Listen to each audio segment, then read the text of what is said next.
ओम श्री लक्ष्मी नमः। श्री लक्ष्मी तंत्र 53वां अध्याय। तंत्रार्थ संग्रह।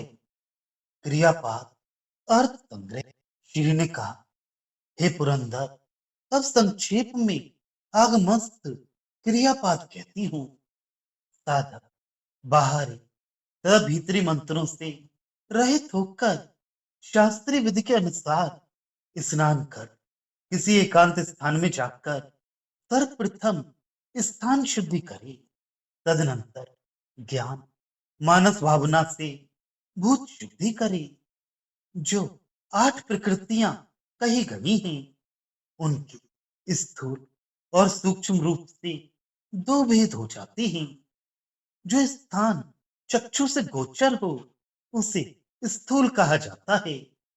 जो केवल कारण के आकार वाला हो, उसे सूक्ष्म या मात्रा कहा जाता है।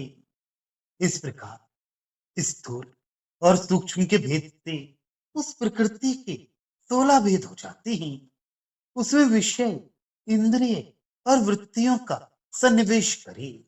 उपस्थ आदि 5 कर्मेंद्रियां, घ्राण आदि 5 ज्ञानेन्द्रियां और गंध आदि 5 विषय, इनमें से प्रत्येक तीन तीन को पृथ्वी आदि 5 महाभूतों के साथ एक एक के क्रम से लय करे। मन और अभिमान को अहंकार में लय करे। प्राण और अध्यवसाय को बुद्धि तत्व में लीन करे। तत्व, रज और तम को मूल अव्यक्त तत्व में लय करना चाहिए। इन 16 प्रकार की प्रकृतियों में वक्षमान मूल अष्ट प्रकृति सूक्ष्म स्वरूपा का ध्यान करे। हे पाक्षासन, आदि में ध्रुव ओम, अंत में ओम फट और बीच में तत्संज्ञा। इस प्रकार मास, मेद, अस्त्रक, रेत, आकाश, प्रधान और अव्यक्त, इसके बाद बिंदु युद्ध पर ब्रह्म, इन सूक्ष्म 8 प्रकृतियों का स्मरण करें। इन सूक्ष्म प्रकृतियों के 8 बीजों में इंद्रखंड अनुसार से युक्त माया इकार को संयुक्त करे। बुद्धिमान पुरुष इन मंत्रों को शक्ति अष्टक के अंतर्गत समझे। निवृत्ति, प्रतिष्ठा, विद्या, शांति, शांतितीता, अभिमान, प्राण और 8वां गुणवती, ये पृथ्वी आदि से लेकर प्रकृति पर्यंत 8 शक्तियां हैं।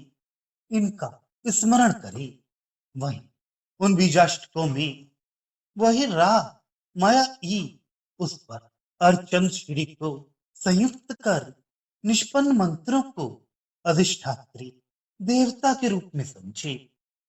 अब भूत शुद्धि का विशेष प्रकार कहते हैं।